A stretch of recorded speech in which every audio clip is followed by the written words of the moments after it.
Bismillahirrahmanirrahim. Assalamu alaikum dear students. Today we will discuss a topic physical quantities unit number first, that is measurement. तो students आज हम unit number first measurement start करने जा रहे हैं। ये physics का सबसे पहला यूनिट है। तो स्टूडेंट्स इसका जो पहला टॉपिक है वो है फ़िज़िकल क्वांटिटीज़। तो फ़िज़िकल क्वांटिटीज़ को हम बाद में एक्सप्लेन करेंगे। सबसे पहले मैं आप लोगों को फ़िज़िक्स के बारे में थोड़ा बहुत बेसिक कंसेप्ट दे दूं कि फ़िज़िक्स क्या है। तो स्टूडेंट्स फ़िज़िक्स जो है, physics is the branch of science which deal with the study of matter, energy and its mutual relationship. Physics is the branch of science which deal with the study of matter, energy and their mutual relationship. तो physics में हमारे पास अगर हम individually matter को study करें या individually energy को study करें या मैटर और एनर्जी का जो रिलेशनशिप है उसको स्टडी करें, तो ये हमारे पास साइंस की ब्रांच है फ़िज़िक्स, उसमें इसको स्टडी किया जाता है। तो स्टूडेंट्स मैटर क्या है? Anything which occupy space and having some mass, जो स्पेस भी कवर करे और उसका कुछ ना कुछ मैस भी हो। तो यहाँ पर अगर ये मार्कर देखा जाए तो ये स्पेस भी कवर कर रहा है और इसके अलावा इसका मैस भी है, तो ये क्या होगा? मैटर। फिर मैटर की 4 टाइप्स होती हैं: solid, liquid, gas and number 4 is plasma. Plasma तकरीबन 99.99% जो यूनिवर्स है वो प्लाज्मा से बनी हुई है। ये एक अलहदा टॉपिक है, अलहदा ब्रांच है फ़िज़िक्स में, प्लाज्मा को स्टडी किया जाता है। मैं इसकी डिटेल में नहीं जाना चाहता, जस्ट जो बेसिक इन्फॉर्मेशन है फ़िज़िक्स के बारे में वो आप लोगों को थोड़ा बहुत समझा दूँ। तो एनर्जी क्या है students? Energy the ability to do some work, काम करने की सलाहियत को क्या कहा जाता है? एनर्जी। और एनर्जी की भी 2 टाइप्स हैं, आप लोगों ने प्रीवियस क्लासेस में पढ़ी है, काइनेटिक एनर्जी, और जो नंबर 2 है वो है पोटेंशियल एनर्जी। तो जो काइनेटिक एनर्जी है स्टूडेंट्स, ये क्या है? कोई भी ऑब्जेक्ट जब मोशन में हो तो उसके साथ जो एनर्जी एसोसिएटेड होती है वो काइनेटिक एनर्जी होती है। अगर कोई ऑब्जेक्ट किसी स्पेसिफिक पोजीशन पे या वो रेस्ट पे, स्पेसिफिक पोजीशन पे भी, हाइट पे भी है और वो रेस्ट में है, तो उसके साथ जो एनर्जी एसोसिएटेड होती है वो कौन सी होती है? Potential energy. तो काइनेटिक एनर्जी क्या है? लेट्स से यहाँ पर हम गाड़ी कंसीडर करें, एक कार। अब जब इसकी वेलोसिटी v होगी और इसका मास m होगा तो काइनेटिक एनर्जी इक्वल होगी हाफ ऑफ mv² के, where v is the velocity, m is the mass of an object. और पोटेंशियल एनर्जी, जब आप किसी ग्राउंड लेवल से एक मास m को सम हाइट h के ऊपर ले जाते हैं और उसका मास m हो और उसके ऊपर ग्रेविटी एक्ट करे, तो mgh को जब आप मल्टीप्लाई करते हैं तो आपके पास क्या आ जाएगा? mgh which is equal to potential energy. और ये तो था इंडिविजुअल, थोड़ा बहुत हमने मैटर के बारे में पढ़ लिया, इंडिविजुअल थोड़ा सा एनर्जी के बारे में पढ़ लिया। और इनका म्यूचुअल रिलेशनशिप कैसे होगा? स्टूडेंट्स यहाँ पर देखें, यह मैटर है क्योंकि ये डेफिनेशन को इस डेफिनेशन के मुताबिक ये बिल्कुल ठीक है क्योंकि ये स्पेस भी कवर कर रहा है और इसका मास भी है, तो ये हमारे पास मैटर आ गया। और अब मैंने इसको सम हाइट के ऊपर ले आया और इसके ऊपर मैंने वर्क किया और वही वर्क किसकी फॉर्म में स्टोर हुआ? पोटेंशियल एनर्जी के फॉर्म में। तो अब इस मैटर में कौन सी एनर्जी स्टोर है? पोटेंशियल एनर्जी इसमें स्टोर है। तो ये मैटर है और इसमें एनर्जी भी स्टोर है। तो अगर मैटर और उसकी एनर्जी दोनों को एट अ टाइम स्टडी किया जाए तो यही उनके दरमियान रिलेशनशिप है, यानी ये मास m और ये स्पेस भी कवर करे, यानी ये मैटर है और सम हाइट के ऊपर जब ले आए तो इसमें एनर्जी स्टोर है। तो एनर्जी और मास का जब हम रिलेशनशिप को स्टडी करते हैं वो भी किस में आता है? फ़िज़िक्स में ही वो आता है। तो ये तो थोड़ा बहुत इसका बेसिक कंसेप्ट था फ़िज़िक्स का। इसकी बहुत सारी ब्रांचेस भी हैं, क्लासिकल मैकेनिक्स हैं, मॉडर्न फ़िज़िक्स है, इसके अलावा सॉलिड स्टेट फ़िज़िक्स है, क्वांटम मैकेनिक्स है। हम उसके डेप्थ में नहीं जाना चाहते, लेकिन फ़िज़िक्स की बहुत सारी ब्रांचेस हैं, आप लोगों को नोट्स में भी वो अवेलेबल होंगे। तो अब हम आते हैं स्टूडेंट्स फ़िज़िकल क्वांटिटीज़ की तरफ कि फ़िज़िकल क्वांटिटीज़ क्या है। तो फिज़िकल क्वांटिटीज़ को एक्सप्लेन करने से पहले थोड़ा सा मेजरमेंट भी पढ़े कि मेजरमेंट क्या है। जब आप अननोन क्वांटिटी को, जो आपको नाउन नहीं है, अगर आप अननोन क्वांटिटी को किसी स्टैंडर्ड क्वांटिटी के साथ उसको आप कंपेयर करते हैं तो इसको हम कहते हैं मेजरमेंट। जैसे आप शॉपकीपर के पास जाते हैं और उसके पास ये बैलेंस होता है, मैं इस तरह ही बना लूँ, एग्जैक्ट तो नहीं बनेगा लेकिन फिर भी, और आप उसको कहते हैं कि मुझे 2 kg शुगर दे दें, तो वो क्या करेगा कि यहाँ पर उसके पास एक स्टोन सा होता है जिसके ऊपर 2 kg लिखा होता है, और ये एक स्टैंडर्ड क्वांटिटी है 2 kg, इसके ऊपर लिखा होता है। ये कौन सी क्वांटिटी है? स्टैंडर्ड क्वांटिटी है। और इसी स्टैंडर्ड क्वांटिटी के साथ फिर अननोन क्वांटिटी को कंपेयर किया जाता है। लेट्स से वो यहाँ पर फिर क्या करता है, शुगर को पुट करता है। जब ये दोनों कंपेयर हो जाए तो वो आपको कहता है, आपने उसको कितना कहा था कि 2 kg शुगर, तो जब वो 2 kg शुगर इस स्टैंडर्ड क्वांटिटी के साथ कंपेयर करता है, हमारे पास कौन सी क्वांटिटी? अननोन क्वांटिटी थी, अननोन क्वांटिटी। तो अननोन क्वांटिटी को वो स्टैंडर्ड क्वांटिटी के साथ कंपेयर करता है। तो इसी कंपैरिजन को, जब आप अननोन क्वांटिटी को आप स्टैंडर्ड क्वांटिटी के साथ कंपेयर करते हैं, इसी को हम कहते हैं मेजरमेंट। और फिज़िक्स मेजरमेंट के बगैर कुछ भी नहीं है। जितनी भी फ़िज़िक्स के लॉज हैं या जितना भी फ़िज़िक्स एक्सप्लेन हुआ है, उन तमाम में हमारे पास मेजरमेंट्स की बहुत ज़्यादा ज़रूरत होती है। तो इस यूनिट में हम मेजरमेंट को काफ़ी डिटेल से पढ़ेंगे और इनके कुछ रूल्स वगैरह को भी स्टडी करेंगे। तो फिज़िकल क्वांटिटी क्या है? All the quantities which can be measurable, all the quantities which can be measurable, जिसको हम क्या कर सकें, जिसको हम मेजर कर सकें, वो तमाम क्वांटिटीज़ क्या कहलाएगी? फिज़िकल क्वांटिटीज़ कहलाएगी। जैसे length, for example length, mass, time, weight, etcetera. ये हमारे पास क्या है? ये हमारे पास है फिज़िकल क्वांटिटीज़। तो देखिए स्टूडेंट्स, इसका मैं आप लोगों को एक बहुत ही सिंपल सा एक फार्मूला बता दूं कि फ़िज़िकल क्वांटिटीज़ क्या होंगी। तो देखिए स्टूडेंट्स, जो ह्यूमन के सेंस हैं वो 5 सेंस हैं, यानी टचिंग, स्मेल, और इसके अलावा जो हमारे पास है हेयरिंग और विज़न, देखना, सुनना, जायका जो है, और इसके अलावा यानी टेस्ट, टचिंग, हमारे पास 5 सेंस हैं ह्यूमन के। अगर यही 5 सेंस किसी भी एक्सटर्नल ऑब्जेक्ट को फील करें तो उसको हम कहते हैं कि ये फ़िज़िकल क्वांटिटी है।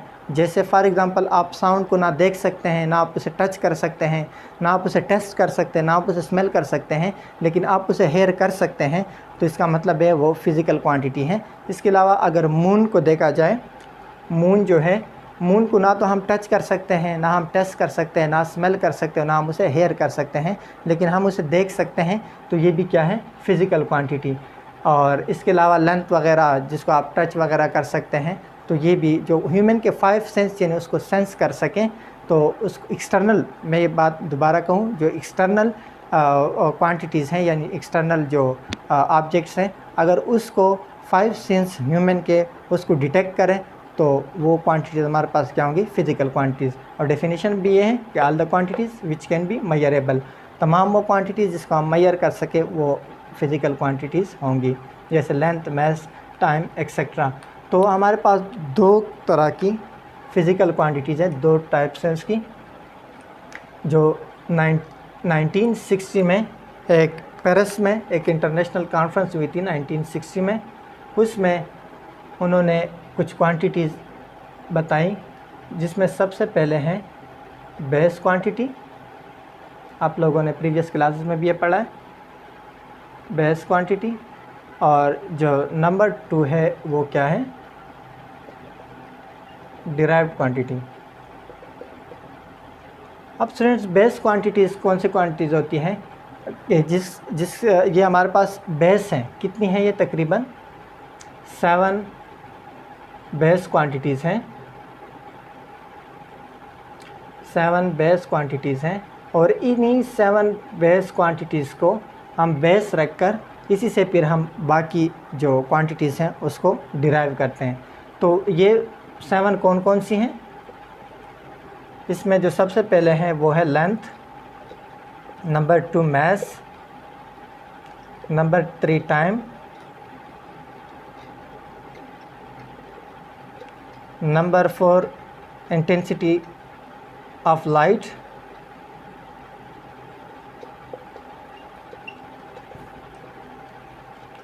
नंबर 5 इलेक्ट्रिक करंट,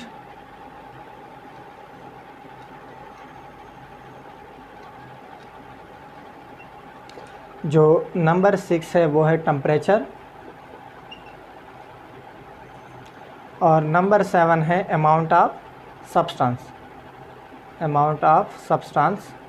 तो ये हमारे पास बेस 7 क्वांटिटीज़ हैं और इन्हीं क्वांटिटीज़ को बेस रखा हुआ है और इसी से फिर जो बाकी क्वांटिटीज़ हैं उसको डिराइव किया जाता है।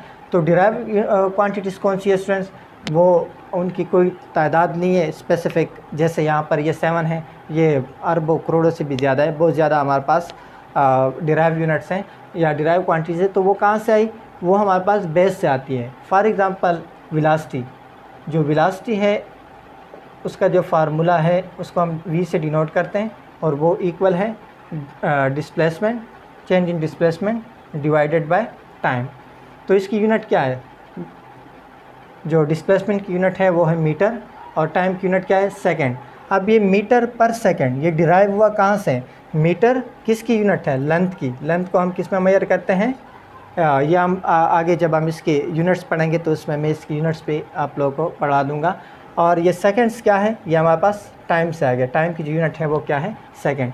तो अगर देखा जाए तो मीटर पर सेकंड कहाँ से आई? ये बेस यूनिट से आई है। तो इसलिए इन यूनिट्स को हम क्या कहते हैं? डिराइव। ये बेस यानी बुनियादी, डिराइव्ड जो बेस से डिराइव हुई हो। अब हम इसकी यूनिट्स पढ़ते हैं सिस्टम में, इंटरनेशनल यूनिट्स। ये था बेस क्वांटिटी और डिराइव क्वांटिटी। याद रखें कि जो बेस क्वांटिटीज़ हैं वो उनकी जो नंबर हैं वो 7 है और जो डिराइव क्वांटिटी है वो बेस क्वांटिटी से ही डिराइव की जाती है। तो जो सिस्टम इंटरनेशनल यूनिट्स हैं उसमें जो सबसे पहले है base unit, number 2 derive unit,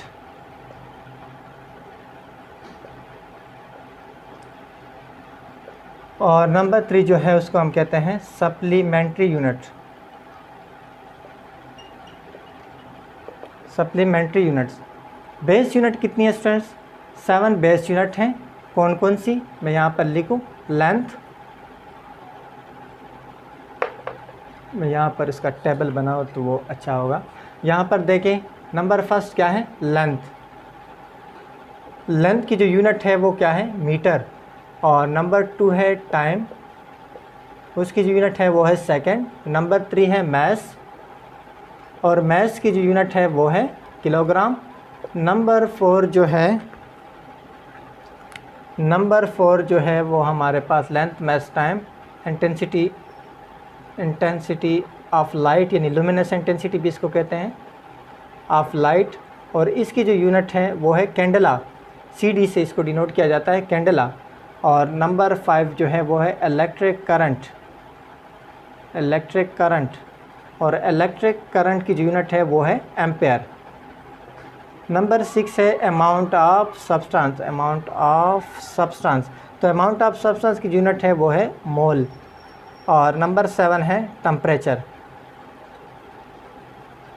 जो टेम्परेचर की यूनिट है सिस्टम इंटरनेशनल वो है केल्विन। तो ये जो यूनिट्स आप लोगों को नज़र आ रही है ये सिस्टम इंटरनेशनल यूनिट हैं। कौन सी यूनिट? इसको हम कहते हैं बेस यूनिट, जो कि सिर्फ 7 है, यानी ना 6 है ना ये 8 है बल्कि 7। और डिराइव यूनिट कौन सी होती हैं? जिसको हम डिराइव करते हैं बेस यूनिट से। For example Newton. न्यूटन क्या है? Force, F = ma। और इसकी जो यूनिट है वो है न्यूटन। फोर्स की यूनिट है वो न्यूटन। 1 न्यूटन किसकी इक्वल है? Kilogram metre per second, metre per second square. तो देखिए किलोग्राम कहाँ से आया? किलोग्राम हमारे पास यहाँ से बेस से, मीटर भी बेस से, और जो सेकंड है वो भी हमारे पास बेस से आगे।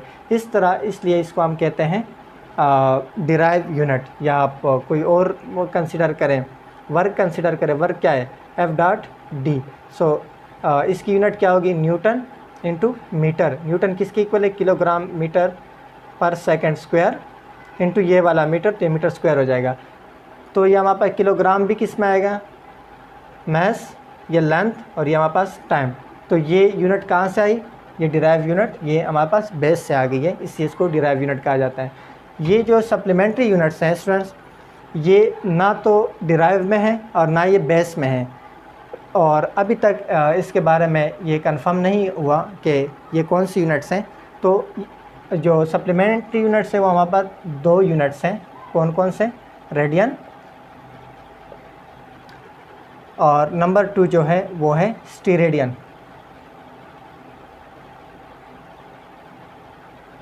ये ना तो बेस हैं, सप्लीमेंट्री यूनिट्स जो है ये ना तो बेस हैं और ना डिराइव हैं। तो ये हमारे पास सप्लीमेंट्री यूनिट्स हैं, और ये 2 यूनिट्स हैं हमारे पास। कौन कौन से? रेडियन और स्टीरेडियन। इसको आप पढ़ते हैं थोड़ा सा डिटेल से।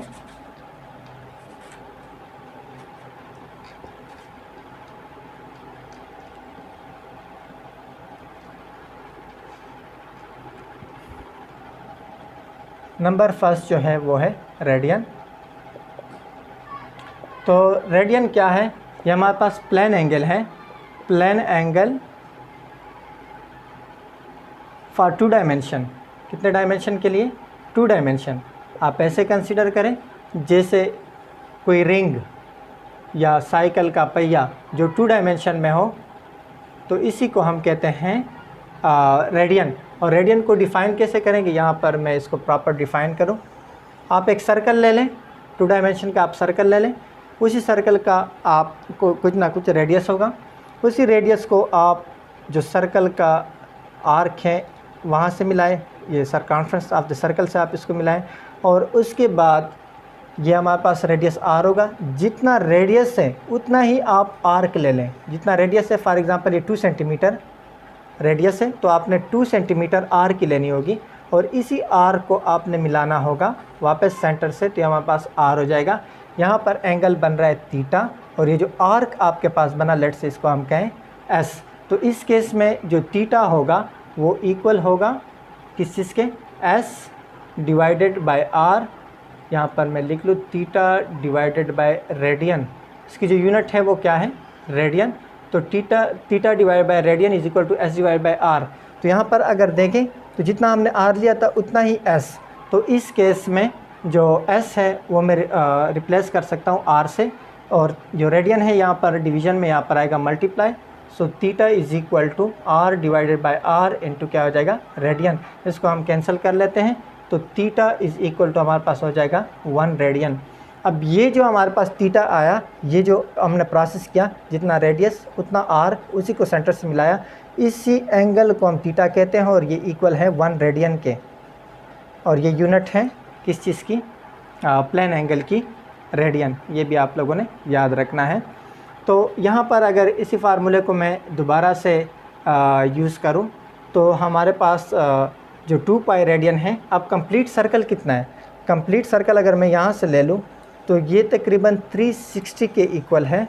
360 डिग्रीज के। कैसे? आप इसके ऊपर डी स्केल रखें, ऊपर भी डी स्केल, नीचे भी। यहाँ पर 0, 90, यहाँ पर क्या होगा 180, यहाँ पर 270, और यहाँ पर अगेन फिर क्या हो जाएगा 360। तो ये हमारे पास जो कंप्लीट सर्कल है वो इक्वल है 360 के। तो यहाँ पर अगर मैं लिखूँ, इसका एंगल फाइंड करना चाहूँ कि इसका एंगल कितने डिग्री का होगा, तो देखें जो 2 पाई रेडियन है वो इक्वल होगा 360 डिग्री के। 2 पाई कंप्लीट सर्कल का जो रेडियन है वो इक्वल होगा 360 डिग्री के। तो 1 रेडियन किसके इक्वल होगा? 1 रेडियन को आप अपनी जगह पर छोड़े, 2 पाई इसके साथ मल्टीप्लिकेशन में यहाँ पर आएगा तो डिवाइड, तो हमारे पास हो जाएगा 360 डिवाइडेड बाय क्या हो जाएगा 2 पाई। पाई की जगह पर मैं पुट करूँ 3.14। अगर मैं यहाँ पर 3.14 करूँ, आप 3.14 को 2 से मल्टीप्लाई करें और 360 पे इसको डिवाइड करें, तो आपके पास 1 रेडियन का जो एंगल आएगा वो होगा 57.3 डिग्री। तो ये हमारे पास जो एंगल यहाँ पर बनता है वो कितना है 57.3 डिग्री। ये डिपेंड नहीं करता कि सर्कल स्मॉल है या बहुत लार्ज है। अगर आप इसी प्रोसेस को आपने कंटिन्यू किया है, जैसे मैंने आपको बताया, जितना रेडियस उतना आर्क, और उसी आर्क को आप मिला लें, तो अगर सर्कल स्मॉल भी हो या लार्ज भी हो तो आपके पास लाजमी ये आपके पास जो एंगल बनेगा वो 57.3 डिग्री का ही बनेगा। तो ये था। अच्छा, इसका जो एरिया ऑफ सरकमफ्रेंस है वो हमारे पास इक्वल है 2 पाई आर के, इक्वल है 2 पाई कंप्लीट सर्कल, और जो रेडियस है वो हमारे पास आर। तो इसका जो एरिया ऑफ सरकमफ्रेंस होता है, एरिया ऑफ सरकमफ्रेंस, वो हमारे पास 2 पाई आर के इक्वल है। तो ये था रेडियन। अब हम आते हैं स्टीरेडियन की तरफ के स्टीरेडियन क्या है ये हम पढ़ रहे हैं सप्लीमेंट्री यूनिट्स। इसमें हमने रेडियन को पढ़ लिया। अब हम आते हैं जो नंबर 2 है वो है स्टीरेडियन। स्टीरेडियन को SD से डिनोट किया जाता है, और ये है 3 डायमेंशन, और 3 डायमेंशन भी है। और ये किसके लिए? वो हमारे पास प्लेन एंगल के लिए था रेडियन, और ये हमारे पास किसके लिए होगा? सॉलिड एंगल के लिए। सॉलिड एंगल हमने यहाँ पर एक स्फेयर कंसिडर करना होगा, फुटबॉल की तरह, बिल्कुल फुटबॉल या क्रिकेट बॉल की तरह एक स्फेयर होगा। उसी स्फेयर से जब आप सर्कल तक, आउटर सरफेस तक आप एक रेडियस r लेते हैं, और उसी रेडियस r की जितना आप एक आर्क लेते हैं, तो ये तो आपके पास एक साइड की तरफ आ गया। तो वो तो आपके पास कुछ इस तरह का होगा। मेरे पास फुटबॉल नहीं है ताकि आप लोगों को समझा दूं। तो यहाँ पर एक आर हो जाएगा, जितना आर आपने ये लिया, एक आर्क आपने यहाँ पर बना लिया, तो जितना इसको आपने मिलाया सेंटर से वापस, तो जितना आर बना उतना ही आप यहाँ पर आर्क मिला लें। तो आर मल्टीप्लाई बाय आर क्या हो जाएगा? यहाँ पर आर स्क्वायर। जो कोन आइसक्रीम होती हैं, बिल्कुल आप उसी तरह समझ लें कि जैसे एक फ़ुटबॉल है, उसके अंदर कौन आइसक्रीम जो है वो पड़ी हुई है, तो आपने उसको निकाल लिया। तो बिल्कुल उसी तरह की ये एक चीज़ है। यहाँ पर ये 3 डायमेंशन में, इसलिए हम इसको ठीक तरीके से नहीं बना रहे। तो ये क्या हुआ कि वो बिल्कुल ऊपर से, यानी सर्कल, और उसी का एक रेडियस में गया हुआ, एक रेडियस गया हुआ एक यहाँ से, तो आर मल्टीप्लाई बाय आर, ऊपर से आपने जितने 2 रेडियस हैं 2 आर्क बनाए, तो क्या हुआ कि R square multiply by R क्या हो जाएगा? R square. तो हमारे पास इस तरह बन जाएगा, और यह हमारे पास इक्वल है 1 स्टीरेडियन के। 1 SR भी कहते हैं इसको, SD भी कहते हैं SR। तो यह हमारे पास कंसेप्ट था किस चीज़ का? स्टीरेडियन का। और इसका जो एरिया ऑफ सरकमफ्रेंस होता है वो हमारे पास इक्वल होता है 4 पाई आर स्क्वायर के। इसका जो एरिया ऑफ सरकमफ्रेंस है वो हमारे पास 4 पाई आर स्क्वायर के इक्वल है। तो ये था आज का हमारा टॉपिक, और उम्मीद है कि आप लोगों को इस टॉपिक के बारे में अच्छी तरीके से समझ आ गई होगी। फिर भी अगर आप लोगों को कोई प्रॉब्लम हो तो आप कमेंट बॉक्स में क्वेश्चन कर सकते हैं। सो नेक्स्ट टॉपिक के लिए, तब तक के लिए अल्लाह हाफ़िज़।